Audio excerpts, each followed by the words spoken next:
تو وہ legitimate movements کو بھی ٹیررزم کی طرف لے جاتے ہیں. اور جیسا کہ میں نے پہلے کہا کہ it has become the instrument of their policy. وہ اس کے اسپیکٹرم کو اور بڑھائیں گے, اور ان کو ایک جو گھمنڈ ہے نا جی, کیونکہ ان کو ٹیسٹ اپروول ہے ویسٹ کی, یونائٹڈ اسٹیٹس کی انڈو پیسفک اسٹریٹجی میں, تو اس کو تھوڑا سا اس کو لیوریج کو وہ استعمال کرتے ہیں, یوز کرتے ہیں. بٹ ویسٹ سے یہ آوازیں اٹھنا, آئی تھنک اب اتنی بھیانک حد تک یہ ان کی چیزیں جا چکی ہیں کہ ویسٹ کے پیپرز, ویسٹ نے بھی اس کے خلاف, امریکہ میں بھی اس کے خلاف آوازیں اٹھنا شروع ہو گئی. یہی سوال میں جی آر بلوچ صاحب آپ سے لینا چاہتی ہوں کہ سفارتی ماہرین بھی یہی بات کر رہے ہیں کہ اب بھارت جو ہے وہ دنیا کے دیگر ممالک میں جو ہے وہ دہشت گردی پھیلا رہا ہے. کیا وجہ نظر آ رہی ہے آپ کو کہ کیوں بھارت ایک طرف تو وہ خطے کا چودھری بنا ہوا ہے, جمہوریت کا چیمپئن کلیم کرتا ہے, لیکن دوسری طرف وہ پوری دنیا میں جو ہے دہشت گردی اور ٹارگٹ کلنگ کر رہا ہے؟ جی دیکھیے, یہ کوتاہ نظری ہے اور ایروگنس ہے اور ایک گھمنڈ ہے جو کہ نقلی گھمنڈ ہے. It's kind of self deception ہے کہ ان کو کمپلیٹ امپیونٹی ہے اور وہ امپیونٹی سے جو چاہیں کر سکتے ہیں. اور دو اسٹیٹس ہیں اس وقت جو اس قسم کا بیہیویئر جن کا اس وقت دیکھا جا رہا ہے, اسرائیل جس کا پہلے ذکر ہوا اور انڈیا. تو میں دوبارہ پھر دہراؤں گا کہ اس دور میں جو کچھ ان کے دیکھیے, جو اس وقت ماڈرن اسٹیٹ سسٹم ہم ویژولائز کر رہے ہیں کہ اسٹیٹس کس طرح سے ابھری, وہ بیسیکلی ان کا کارڈینل پوائنٹ یہ تھا جو کہ under the Westphalia peace treaty 1648 میں, کہ وہ لوگ وہ جو اسٹیٹس اینٹیٹیز ہوں گی وہ ایک انٹرنیشنل رول آف لا کو کریں گی, ایک دوسرے کی سوورینٹی کو مانیں گی. اور جب یہ دونوں اسٹیٹس کو دیکھیں جو, تو they are violating the very basic tenet of the modern state system. تو میں سمجھتا ہوں کہ یہ دونوں کے دونوں جو ہیں وہ اسٹیٹس, اسرائیل اینڈ انڈیا, وہ ایک اپنے ایک ڈسپشن میں ہے, ایک غرور میں ہے, ایک گھمنڈ میں ہے. لیکن میں نہیں سمجھتا کہ اٹ از ٹینیبل, اٹ از ڈیفینسیبل, یا اس کو یہ بہت دیر تک جاری رکھ سکتے ہیں. ہاں اس وقت ٹھیک ہے, ان کو وہ دنیا کی طاقتیں سپورٹ کر رہی ہیں, لیکن میں سمجھتا ہوں کہ ایک دن ضرور ہوگا اور بہت جلد ہوگا. یہی میں آپ سے, یہی سوال میرا آپ سے ایڈ کر لیجئے اس کو, کہ اب دنیا کا تو ایک انٹرسٹ ہے نا انڈیا کے ساتھ, اور ہم جتنے بڑے بڑے فورم میں جو نمائندگی دیکھتے ہیں, ایک لابنگ بھارت نے اتنے عرصے سے کی ہوئی ہے کہ ہمیں ہر جگہ پر بھارتی نظر آتے ہیں. تو آپ کو کیا نظر آتا ہے کہ کیا انٹرنیشنل لا کے تحت بھارت کو نکیل ڈالی جائے گی یا اسے بھی صرف نظر کر دیا جائے گا؟ نہیں دیکھیے, اس کے لیے پھر نکیل تو ڈالی جا رہی ہے. کینیڈا نے آلریڈی ایک پروسیس شروع کیا ہوا ہے, یو ایس میں بھی ایک پروسیس شروع ہو چکا ہے. تو میں نہیں سمجھتا کہ یہ کوئی بعید ہے, کیونکہ جو اصل میں پروسیس جس میں سینسٹیوٹی ہے اس میں جو ٹریل ہے وہ بہت اوپر تک جاتا ہے انڈین اسٹیٹ سٹرکچر کے اندر. That be the case. تو اس لیے وہ بہت محتاط طریقے سے پروسیس کو آگے بڑھا رہے ہیں تاکہ جس میں کوئی ڈینائبلٹی کا کوئی اندیشہ نہ رہے, اور جس میں کوئی ایسی بات نہ ہو جس وجہ سے وہ جو کیس ہے وہ اس لحاظ سے جھوٹا ثابت کیا جا سکے. پھر یہ کہ مصلحتیں ضرور ہوتی ہیں. I think we have to be realistic as well. We know کہ ویسٹ کا انٹرسٹ ہے ابھی انڈیا کے اندر, اور کیوں ہے اس کا بھی پتہ ہے ہمیں کہ وہ چائنا کا کاؤنٹر وائس جو ہے وہ رکھنا چاہتے ہیں. ایشیا پیسفک کی ان کی جو نئی اسٹریٹجی ہے, جیو اسٹریٹجی کے لحاظ سے انڈیا کو انہوں نے بہت پرائورٹی دی ہوئی ہے. تو ہو سکتا ہے کہ صرف نظر ہو بھی جائے, یہ بھی نہیں کہہ سکتے, لیکن ضروری ہے کہ جو وکٹمز ہیں, اسٹیٹ وکٹمز ہیں یا انڈیویجول وکٹمز ہیں, ان کے ساتھ ہمیں پاکستان کے لیے کیا کرنا چاہیے. This is where I want to come. کہ Pakistan must raise its voice and join those voices who are the victims of the state terrorism. May it be Israel, may it be India. تو اسی طرح سے collective voice کے ساتھ میرے خیال ہے ضمیر جو دنیا کا ہے اس کو جگائے رکھنا ہے, اس چیز کو بتائے رکھنا ہے, تاکہ ظلم ہمیشہ جو ہے وہ ظاہر ہو, پتہ ہو, اور جو غیر قانونی کا بیہیویئر ہے اس کا سب کو پتہ ہونا چاہیے. ٹھیک ہے زاہد صاحب, یقیناً پاکستان تو اس کیس کو آگے پرسو کرے گا سفارتی محاذ پر بھی, اور یقیناً عالمی فورم سے بھی وہاں پر بھی آواز اٹھائے گا. لیکن جو ہمارے آرمی چیف صاحب کی جو ملٹری ڈپلومیسی ہے اور افغانستان کے حوالے سے جو ہمارے معاملات ہیں, اسپیشلی جو اب افغانستان کی سرزمین استعمال کی جا رہی پاکستان میں دہشت گردی کے لیے, اس پہ لے کے آرمی چیف صاحب کا بڑا کلیئر ایک موقف بھی ہے. آپ کو کیا لگتا ہے کہ جو دہشت گردی پاکستان میں ہے، اس دہشت گردی میں جو افغانی اسلحہ استعمال ہوتا ہے اور را کے ملوث ہونے کے شواہد ملتے ہیں، ان تمام چیزوں کو کس طرح افواج پاکستان دیکھے گی؟ دیکھیے شازیہ، افواج پاکستان نے اور چیف آف آرمی اسٹاف نے خاص طور پہ ابھی پچھلے دنوں بڑا کلیئرلی میسج دی ہے after using all the efforts, I mean diplomatic efforts ہوئیں، یہاں پہ ڈیلیگیشنز بھیجے گئے، جرگہ بھیجا گیا، افغانستان کی حکومت کو بہت سمجھایا گیا. وی ور ایکسپیکٹنگ کہ افغانستان جو نئی حکومت آئے گی، عبوری حکومت، اس نے کوئی پاسٹ کی مسٹیک سے سیکھا ہوگا اور وہ سب سے پہلے افغانستان کے ساتھ لائل اور سنسیئر ہوگی اور پھر اپنے نیبرز کے ساتھ، اور خاص طور پہ پاکستان جس کی ابھی جو قربانیاں ان کو گنوانا، آئی تھنک ہر بندے کو، پوری انٹرنیشنل کمیونٹی کو پتا ہے کہ پاکستان نے کیا سیکریفائز کیا. We have sacrifice the most, we have suffered the most because of Afghanistan war. تو تمام جب یہ ایگزاسٹ ہوئی ہیں تو اس کے بعد ہم دیکھتے ہیں کہ ان کی جو ول نہیں نظر آتی ان میں سیکیورٹی، آئی مین امن کی، ان میں افغانی عبوری حکومت میں ول نہیں نظر آتی، بجائے وہ اس کے کہ وہ تھینکفل ہوں پاکستان کے. وہ I think they are being used. وہ اکنامک ایشوز ان کے ہو سکتے ہیں، اکنامک ریلیٹڈ ان کے فوائد ہو سکتے ہیں جس کو وہ پرسو کر رہے ہیں. پھر ٹی ٹی پی لگتا ہے کہ ان کی کوئی مجبوری ہے، انہیں ڈر ہے کہ اگر ہم ٹی ٹی پی کے خلاف، تحریک طالبان پاکستان کے خلاف کوئی ایکشن لیں گے تو ان کے اپنے اندر ڈویژن پیدا ہونے کا ڈر ہے. وہ اپنے ماضی میں سمجھتے ہیں کہ انہوں نے ہمیں سپورٹ کیا ہے تو اب ہمیں ان کو سپورٹ کرنے کی ضرورت ہے. افغانستان کی حکومت کو سمجھنے کی ضرورت ہے کہ اگر ٹی ٹی پی نے ان کو سپورٹ کیا تو وہ ایگریشن جو افغانستان میں ہوئی تھی اس کے ساتھ ان کی سپورٹ تھی.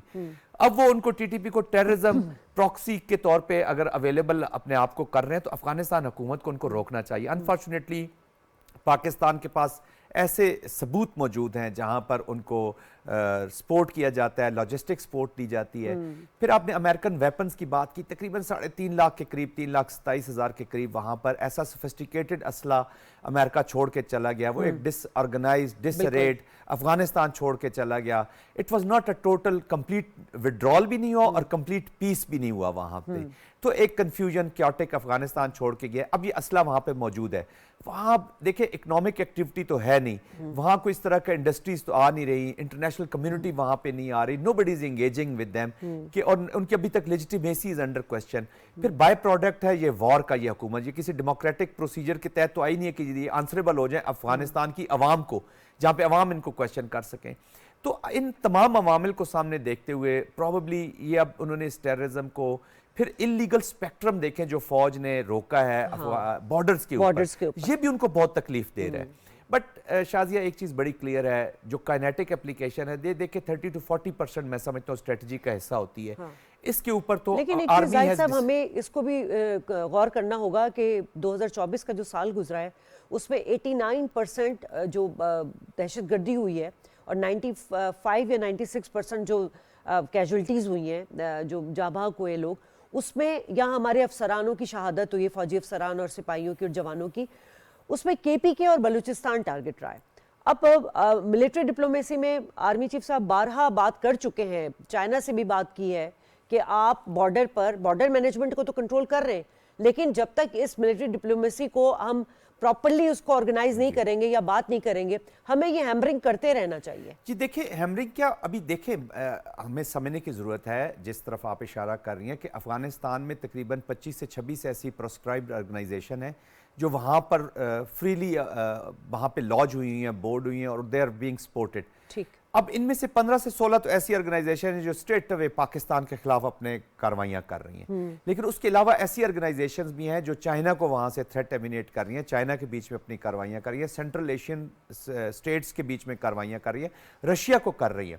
اب ریجنل کوآپریشن میں جیسے ریٹس کا فورم ہے جو اینٹی ٹیررزم فورم ہے، اس میں ایفیکٹولی پاکستان کو ملٹری ڈپلومیسی، وہ ملٹری فورم ہی ہے ایک قسم کا سمجھیں، کیونکہ تمام ملٹریز نے اس میں کرنا ہے. ان چیزوں کو کلیکٹیو تھریٹ سمجھ کے ہمیں وہاں پر already it is already there, but اس کے اوپر اور کام کرنے کی ضرورت ہے.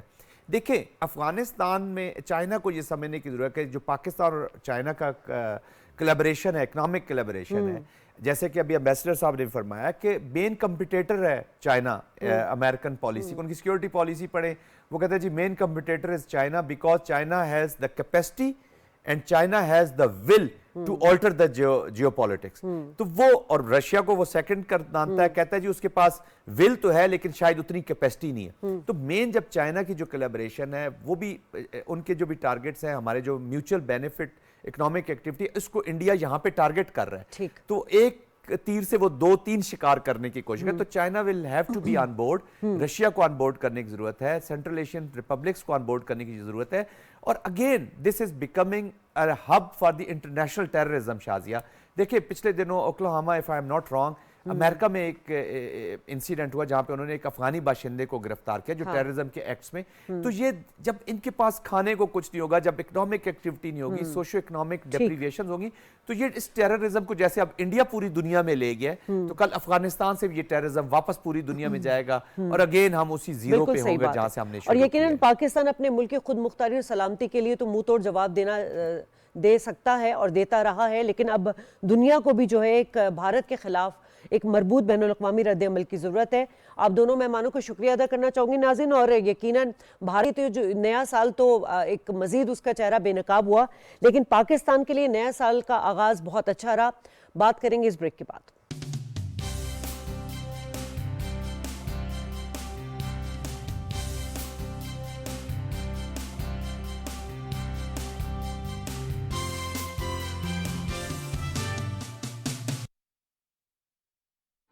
وزیر اعظم محمد شہباز شریف کی فلسطینی اور لبنانی بہن بھائیوں کی مدد میں حکومت پاکستان کا ساتھ دینے کی اپیل. فلسطین اور لبنان اس وقت اسرائیلی جارحیت کا شکار ہیں. ایسے میں زخمی اور بے گھر افراد ہماری فوری امداد کے منتظر ہیں. متاثرین کے لیے ٹینٹس، کپڑے، کمبل اور ادویات سمیت اشیاء خورنوش عطیہ کریں. آئیے اس کاوش میں حکومت کے ہم قدم بنیں. متاثرہ بہن بھائیوں کے لیے بڑھ چڑھ کر اس کار خیر میں حصہ ڈالیں. اپنے عطیات اور فنڈز درج ذیل اکاؤنٹ میں جمع کروائیں.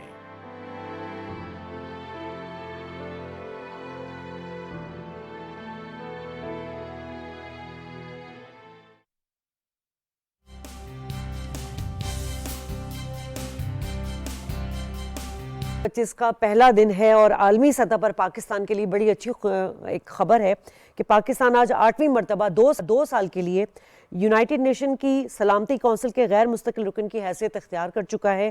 اور یقیناً اس سے پہلے بھی ہم نے دیکھا تھا کہ 8 دفعہ جو ہے وہ غیر مستقل رکن منتخب ہوا تھا. اسی پر بات کریں گے. میرے ساتھ اسٹوڈیو میں موجود ہیں ڈاکٹر آمود IR ایکسپرٹ ہیں. آپ کو خوش آمدید کہتے ہیں آمنہ صاحبہ. ہمیں جوائن کیا ہے شاہد کیانی صاحب نے، سابق سفیر ہیں، ویل نون پرسنالٹی ہیں. شاہد صاحب ویری وارم ویلکم. شاہد صاحب آپ سے ہی میں شروعات کر لوں تو سر یہ اس وقت جو پاکستان دوبارہ منتخب ہوا ہے 8ویں بار غیر مستقل رکن کے طور پر، آپ اس کو کس طرح جسٹیفائی کریں گے؟ جو پہلے اس نے رکنیت اختیار کی تھی اور اس وقت جو کر رہا ہے، کیا فرق ہے دونوں میں جیو پولیٹکس کے تناظر میں؟ سب سے پہلے تو آپ کو میں یہ بتاؤں کہ یہ ایک بہت بڑی اچیومنٹ ہے. 193 ممبرز میں سے 182 نے آپ کو ووٹ کیا ہے، اور اس میں دیر از اے پاسبلٹی انڈیا نے آپ کو ووٹ کیا ہو. میں اس پہ بات میں نہیں جاؤں گا. نہیں، اس میں 124 چاہیے ہوتے ہیں، 182. جو لوگ جب بات کرتے ہیں نا کہ جی پاکستان کی جی خارجہ پالیسی ختم ہو گئی، فیل ہو گئے، وہ یہ ریئلائز نہیں کرتے کہ یہ ریفلیکشن ہے کہ آپ کی پاسٹ کیا تھی، پرفارمنس کیا تھی پیس کیپنگ میں. سیکیورٹی کاؤنسل کے پیس کیپنگ فورسز کو جو ہم بھیجتے رہے، پیس کیپنگ میں کام کرتے رہے. یہ غازہ کے اندر جو ابھی مار کٹائی اور سب کچھ ہوتی رہی، اس میں پاکستان اپنی آواز کنسسٹنٹلی اٹھاتا رہا. میں بتا رہا ہوں عرب کنٹری سے بہتر اٹھاتا رہا آواز آپ کی. تو یہ ایکنالجمنٹ ہے 1. نمبر 2، ہمارے فارن سروس والوں کے خلاف بات کی جاتی ہے. یہ اچیومنٹ ہے کہ سینٹر جو ہوتا ہے وہ ظاہر ہے UN سیکیورٹی کاؤنسل کے اندر UN کا جو ہمارا مشن ہے، منی اکرم صاحب اس کو لیڈ کرتے ہیں، لیکن اس کی ووٹوں کی جو کیمپین چلائی جاتی ہے وہ ہمارے مشن والے چلاتے ہیں، جو ہماری ایمبیسیز ہیں باہر. یہ ان کی بہت بڑا، یہ فارن سروس والوں کا بہت بڑا یہ کریڈٹ جاتا ہے ان کو. the way they run the campaigns and they get votes from country جہاں کبھی سوچ بھی نہیں سکتے، ان سے ووٹ لیتے ہیں. میں خود رہا ہوں، ایمبیسی میں رہا ہوں، ہمیں پتا ہے کہ ہم کس طریقے سے ووٹ لے کر آتے ہیں. یہ ایک کامیابی ہے پاکستانی حکومت کی، آپ کی خارجہ پالیسی کی بہت بڑی یہ کامیابی ہے کہ وہ آپ کو پاسٹ بھی پتا ہے، ان کو پتا ہے کہ ان کو لے کر آئیں گے، ہم ممبر بنائیں گے اور یہ ڈیلیور کریں گے. پیس کیپنگ ہوئی، اینٹی ٹیررزم کا ایشو ہوا، سیکیورٹی کاؤنسل کے جو ایشوز ہیں، یہ اپنا کشمیر ہے، فلسطین ہے، اس پہ ہمارا بڑا بہترین ریکارڈ ہے. تو یہ بہت بڑا کریڈٹ جاتا ہے، اور میں ایکسپیکٹ کرتا ہوں کہ انشاءاللہ 2 سال کے اندر ہم اپنا جس طریقے سے پہلے پہلے بہتر کام اس سے بھی بہتر کام کریں گے. ٹھیک ہے. تو آمنہ صاحبہ آپ کس طرح دیکھ رہی ہیں جو یونائٹڈ نیشن کی سلامتی کونسل میں ایشیا پیسیفک کی میں سے 2 نشستوں میں سے ایک پاکستان کے پاس ہے اور آئندہ جو ہے وہ جولائی میں پاکستان اس سے صدارت بھی کرے گا, کتنا بہترین موقع پاکستان کو ملا ہے؟ جی بالکل, میں کیانی صاحب کو بالکل انڈورس کروں گی کہ یہ ہماری خارجہ پالیسی کی اور ہماری جو انٹرنیشنل ڈپلومیسی کی بہت بڑی اچیومنٹ ہے کہ پاکستان نے یہ پوزیشن حاصل کر لی. اور ایشیا پیسیفک میں انفیکٹ ہم جاپان کو ریپلیس کر رہے ہیں اس وقت, جو کہ اپنی جگہ ایک بڑا امپورٹنٹ ملک ہے جو اس خطے کا یو ایس الائی ہے اور بڑے بڑے اب معاہدوں میں بھی شامل ہے. تو پاکستان کے لیے بہت اچیومنٹ ہے. دوسرے جو آپ نے ابھی سوال پوچھا تھا کہ پہلے اور اب میں کیا فرق ہے, دیکھیے اب اس وقت دنیا جہاں پہنچی ہے تو وہ یو این سیکیورٹی کاؤنسل کا رول بہت کمپرومائز ہو گیا اور اس پہ بار بار کوسچن ہو رہے ہیں. اور ہم نے دیکھا ہے کہ جس کے لیے یو این سیکیورٹی کاؤنسل بنائی گئی تھی 2 بیسک موٹیو تھے. ایک تو یہ کہ وہ وار کی پروبیبلٹی کو کم کر دیں گے, یعنی وار ہونے سے پہلے روکنے کی کوشش کریں گے, اور دوسرا یہ تھا کہ جب وار ہو جائے گی تو وہ اس کو کم سے کم ڈیزاسٹر پہ روکیں گے, فوراً جنگ بندی کرائیں گے. اس وقت یو این سیکیورٹی کاؤنسل میں جو P5 ہیں وہ خود انسٹرومنٹل ہیں کہ وہ جنگ بند نہیں ہونے دے رہے. تو اس سلسلے میں پاکستان کا ایک بڑا سٹرونگ رول ہے, کیونکہ ہم خود ٹیررزم کا شکار ہیں اور ابھی سٹل بھی ہیں, اور ہم نے بڑی وار اس کے اگینسٹ لڑی ہے, ان میں بہت سفر کیا ہے.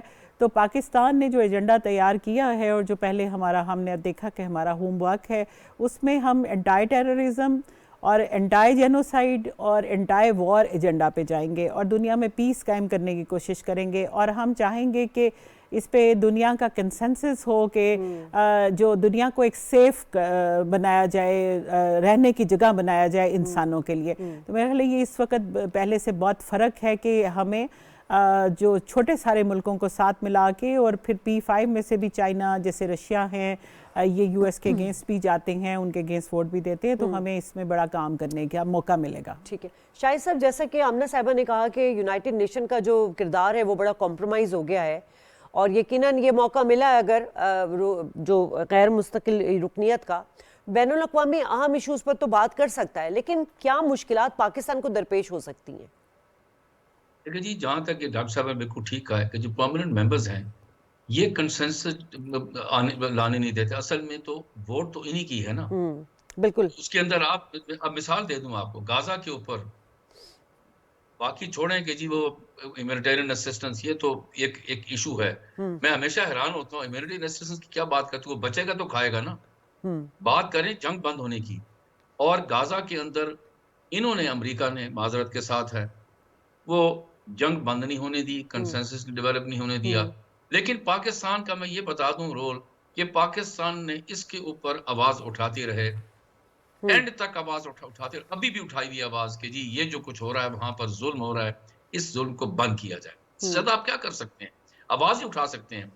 ان سے بہتر میں کہتا ہوں بہت سارے ملک جن کو ہم سے آگے ایک قدم لینا جانا چاہیے تھا وہ نہیں کیا, لیکن پاکستان نے ایک اسے پرنسپل سٹینڈ سمجھتے ہیں وہ, جس طرح کشمیر پر ہے, یہ فلسطین کے اوپر, ان کے اوپر 2 اسٹیٹ سولوشن اپنی جگہ پر ہے. لیکن یہ جب غازہ کا مسئلہ آیا تو ہیومینیٹیرین ایشو جو تھا اس پر کہا گیا کہ اللہ کا واسطہ جنگ بند کی جائے, یہ ظلم ختم کیا جائے. اب پاکستان کی لمیٹیشنز ہیں, اب کیا کر سکتا ہے پاکستان, جب آپ جس طرح ڈاکٹر صاحب نے کہا کہ جو اگر پرماننٹ ممبرز ہیں وہی بند کرا سکتے ہیں, وہی اس کو نہیں ہونے دیتے ہم لیکن ہم نے اپنی آواز اٹھائی, ریکارڈ ہے. یہ آپ کی جو الیکشن آپ الیکٹ ہوئے ہیں, لوگوں نے آپ کو الیکٹ کیوں کیا ہے؟ ون آف دا ریزنز از دس کہ پاکستان پرنسپل سٹینڈ کے اوپر اپنی آواز اٹھاتا رہا اور اٹھاتا رہے گا. اور یو این میں پاکستان کے جو سفیر ہیں منیر اکرم صاحب نے, انہوں نے بڑا اچھا رول پلے کیا ہے. وہ تو بارہا اس سے پہلے بات بھی کرتے رہے ہیں, اور کونسل کے اندر جو اپنے اختلافات ہیں شاہد صاحب اس پر قابو پانے کے لیے وہ انہوں نے کہا ہے کہ اس چیلنج کو ہم قبول کر رہے ہیں. بالکل ٹھیک ہے, منیر اکرم صاحب کا بڑا رول ہے, بڑا ریپرزینٹ کرتے ہیں پاکستان کو, ایک بڑے سینئر ہمارے کیا نام فارن سروس کے ممبر رہے ہیں, اور ابھی بھی وہ وہاں پر کریں, ان کا ایک بڑا رول ہے. اور ظاہر ہے کہ وہاں پر ان کی اپنی بھی کارکردگی ایسی ہے کہ لوگ جو ہیں ان کو سپورٹ کرتے ہیں, اور پھر کیونکہ وہ سپورٹ کرتے ہیں ملک کو, لیکن ان کی بھی باڈی اپنی جو ان کا اپنی کارکردگی ہے as a permanent representative of Pakistan, تو یہ ایک بڑا کارنامہ ہے. اور ان کا یہ کنسسٹنٹ ہے, یہ پاکستان کا جو ویسے بھی اس ایشو یا پیس کیپنگ کے اوپر یا ٹیررزم کے اوپر یا افغانستان کو اسٹیبلائز کرنے، یہ 2 بڑے بڑے ایشوز ہیں نا ابھی، ان کے اوپر کرنے کا ہمارا بڑا اور کنسسٹنٹ ہے، ہم کبھی پیچھے سے ہٹے نہیں ہیں. تو کئی لوگ کہتے ہیں نا جی کہ یہ بڑے ملکوں سے ڈر گئے، کوئی ڈرا نہیں بھائی. پرنسپل سٹینڈ کے اوپر ہم ڈرے نہیں ہیں، نہ فلسطین پہ، نہ کشمیر پہ، نہ وار اگینسٹ ٹیررزم. ڈاکٹر صاحب نے بالکل ٹھیک کہا ہے، ہم خود وکٹم ہیں ٹیررزم کے بھائی، ہمیں کون کیوں بتائے گا کوئی؟ اس پر بھی ہم نہیں ہٹے نہیں ہیں. تو یہ ایک بڑا، اب دیکھیں جہاں تک پاکستان کی دیکھیں پیس کیپنگ فورسز کا تعلق ہے، تو 150 ہمارے سپاہی جو ہیں وہ شہید ہوئے ان کے اوپر، لیکن ہم نے ایشوز کے اوپر کمپرومائز نہیں کیا اور نہ کبھی کریں گے. ٹھیک ہے آمنہ صاحب، اب ایک سوال یہاں یہ بھی اٹھتا ہے کہ سلامتی کونسل میں جو ویٹو کا اختیار ہوتا ہے وہ مستقل ارکان کے لیے ہوتا ہے، جبکہ پاکستان جو ہے وہ غیر مستقل رکن ہے، تو کتنے اختیارات ہوں گے پاکستان کے پاس؟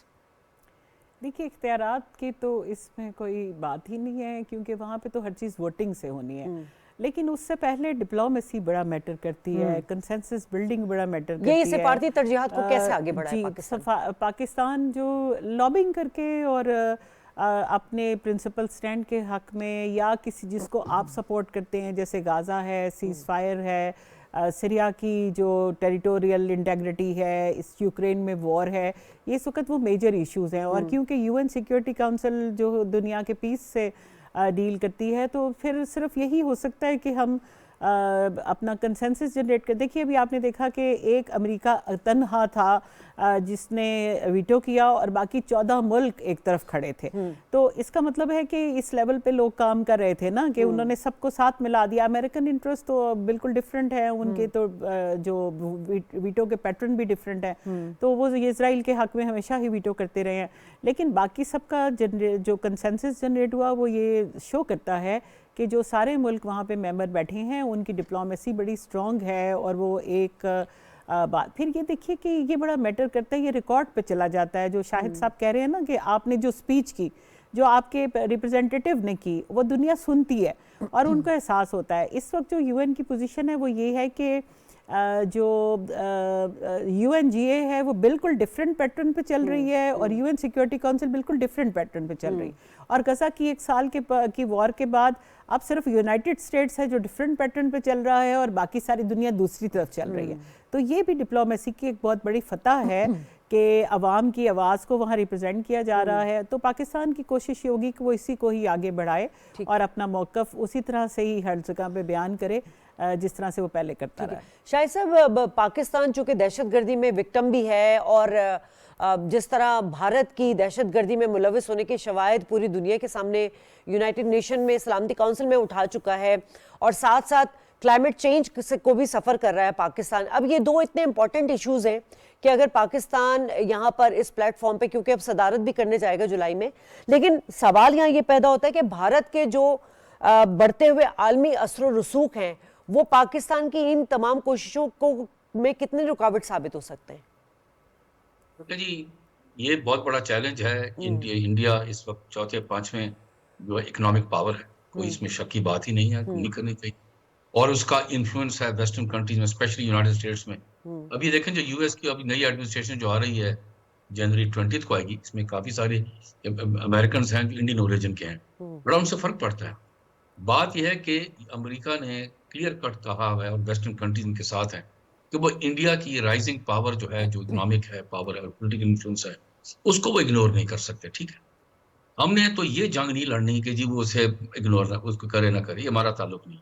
ہمارا تعلق ہے جو ہم نے کنسسٹنٹ رہے ہیں کہ اس وقت کشمیر کے اندر جو ظلم اب جو ہو رہا ہے اس کو کسی طریقے سے ہم آواز اپنی اٹھاتے رہیں گے. ٹھیک ہے جی، ہمیں پتہ ہے بہت بڑا چیلنج ہے یہ، لیکن کیونکہ یہ پرنسپل سٹینڈ، اس کو نہیں ہم پیچھے چھوڑیں گے. دوسری بات آگے پرائرٹیز میں ہے ہمارا جو یہ جو کلائمیٹ چینج ہے، یہ بہت بڑا ایشو ہمارے لیے. آپ کو پتہ ہے فلڈز جو ہمارے آئے، ابھی تک ہم ان کو ڈیمیج کو پورا نہیں کر سکے. پھر ہم نے لیکن اس ساتھ یہ کہ ہم نے بہت سارے سٹیپس بھی انٹرنلی لینے ہیں. تیسری چیز بتاؤں آپ کو، جو یہ چیلنجز آئیں گے جو پاکستان اس میں کھڑا، یہ غازہ والا معاملہ جس کے اندر لیبنان، سیریا، یہ سارے معاملے آئیں گے، اس کو ہم نے کیسے کرنا ہے. یوکرین کی جنگ کس طرح بند ہونی ہے، اس کے ساتھ بھی ہم ہوں گے. ٹیررزم پہ جنگ جو لڑی جا رہی، آج دیکھیں آج امریکہ کے اندر نو اورلینز میں وہ ایک بندے نے کار کے ساتھ 10 بندے مار دیے، اور وہاں پر میئر نے کہا ہے کہ یہ ایشو ٹیررزم ہے. تو یہ چیزیں ہم اب اپنی آواز اٹھائیں گے. یہ ساتھ فلسطین کو بھی سپورٹ کریں گے, کشمیر کو بھی کریں. یہ 4-5 بڑی چیزیں ہیں جس کو پاکستان نے لے کر چلنا ہے اور سپورٹ کرنا ہے, اور پرنسپل سٹینڈ لینا ہے ہم نے, اور ہم نے لیا ہے اور ہم پھر بھی لیں گے. یہ ہمارا موقف ہے جو ہم نے عرصہ دراز سے چل رہے ہیں اور ابھی بھی لے کے چل. میں آپ کو تھوڑا ایک بات بتاؤں, چودھری ظفر اللہ صاحب پہلے وزیر خارجہ تھے پاکستان کے 47 میں. آج تو لوگ تعریف کرتے ہیں کس طریقے سے انہیں کشمیر کی ایشو کو لے کے چلے, فلسطین کو بھی ساتھ لے کے چلے, اور آج تک وہ ٹریڈیشن جاری ہے. ٹھیک ہے آمنہ صاحبہ, اس میں تو کوئی دو رائے نہیں کہ اب دنیا جو ہے وہ اپنے اکنامک انٹرسٹ پر زیادہ مطلب فوکس کر رہی ہے.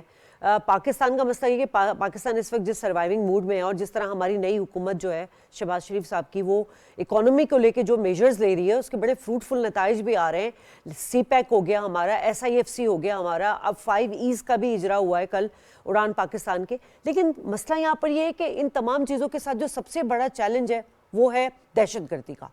اب دہشت گردی میں یقیناً بھارت ملوث رہا ہے, افغانستان کی سرزمین استعمال ہوتی رہی ہے. آج ہی واشنگٹن پوسٹ کی بھی ایک آپ نے خبر پڑھی ہوگی کہ جس میں کہا گیا ہے کہ پاکستان میں ٹارگٹ کلنگ میں جو ہے 6 افراد کی ٹارگٹ کلنگ میں وہ بھارتی ایجنسی را ملوث ہے. ان تمام چیزوں کو لے کے پاکستان کے لیے یقیناً ایک اچھا فورم تو ہے, لیکن ایک ایسے وقت میں پاکستان کو یہ مدت مل رہی ہے جب بڑے بڑے چیلنجز ہیں, جس کا شاہد صاحب نے بھی اظہار کیا ہے کہ کشمیر ہو گیا, فلسطین ہو گیا, لبنان ہے, یمن ہے, شام ہے, اور ساتھ ساتھ پاکستان میں اپنی دہشت گردی. جی یہ بڑا امپورٹنٹ ہے, اور آپ کو جو ورلڈ میں ریلیونٹ ہونے کے لیے ایک بہت اچھا فورم مل گیا ہے جہاں پہ آپ کی آواز 2 سال تک تو کم از کم بہت لاؤڈلی سنی جا سکتی ہے, اور آپ پھر جب ریزولوشنز کے اوپر ووٹ دیں گے وہاں سے بھی آپ کا موقف پتہ چلے گا. لیکن ایک بات جو ہے وہ شاہد صاحب نے بھی اس کو پوائنٹ آؤٹ کیا اور میں بھی کرنا چاہتی ہوں. دیکھیے آپ کو اس کمیٹی آف ورلڈ میں پرومیننٹ ہونے کے لیے سیلف ڈیپینڈنسی اور اکنامک ریہیبلیٹیشن کی طرف جانا پڑے گا. جب تک ہم اپنا ہاؤس ان آرڈر نہیں کرتے ہیں, دیکھیے دہشت گردی بھی تب ہوتی ہے جب وہاں پہ اندرون ملک یہ ایک کنڈیوسیو انوائرمنٹ ہوتا ہے. اگر آپ کے انوائرمنٹ اچھا ہوگا تو آپ کے پاس انویسٹمنٹ بھی آئے گی, جو گورنمنٹ بہت کوشش کر رہی ہے, لیکن اس کے لیے ہمیں نیشنل لیول پہ کام کرنے کی ضرورت ہے اور کنسنسس جنریٹ کرنے کی ضرورت ہے کہ ہماری نیشنل پریورٹی پہلے سروائیول ہے, اور سروائیول صرف ڈیفنس نہیں ہے, سروائیول اکانومی بھی ہے, کیونکہ اگر ڈیفنس کے لیے بھی بندوق خریدنے کے لیے بھی پیسے چاہیے نا, اور اگر وہ ایڈ پہ لیتے ہیں تو پھر ایڈ ان کے اشارے پہ بندوق چلتی ہے. تو ہمیں جو ہے اس پہ اپنی عوام کی ترقی کے لیے, لیکن نیشنل کنسنسس تو ہمیں نظر آ رہا ہے, مطلب ہماری عسکری قیادت بھرپور تعاون کر رہی ہے ہماری جو سول گورنمنٹ ہے اس کے ساتھ, لیکن اب جو ایک پولیٹیکل پارٹی جو انسٹیبلٹی چاہتی ہے تو اس کو کس طرح روکا جائے؟ ان ہاؤس آرڈر تو چاہتی ہے حکومت ہو. میرے خیال میں تو اس کے لیے ہم سب کو ہی مل کے کام کرنے کی ضرورت ہے, اور یہ کیونکہ یہ نیشنل سٹیک ہے, یہ کسی ایک پولیٹیکل پارٹی یا ایک ادارے کا نہیں ہے, یہ سارے ادارے بھی ہمارے ہیں, سوسائٹی بھی ہماری ہے, اور لوگ بھی ہمارے ہیں. ٹھیک ہے, میں اپنے دونوں مہمانوں کو شکریہ ادا کرنا چاہوں گی. یقیناً پاکستان کو یہ موقع ایک ایسے وقت میں ملا ہے جب تو بہت سارے ہیں, لیکن پاکستان یونائٹڈ نیٹر کے چارٹر کو برقرار رکھتے ہوئے نہ صرف پاکستان کے لیے جو پاکستان کے مسائل ہیں جیو پولیٹکس کے تناظر میں اس کو لے کے آگے بڑھے گا, بلکہ دنیا میں امن قائم کرنے بھی بھرپور کردار ادا کرے گا. پروگرام سے اجازت, اللہ نے کے پاس.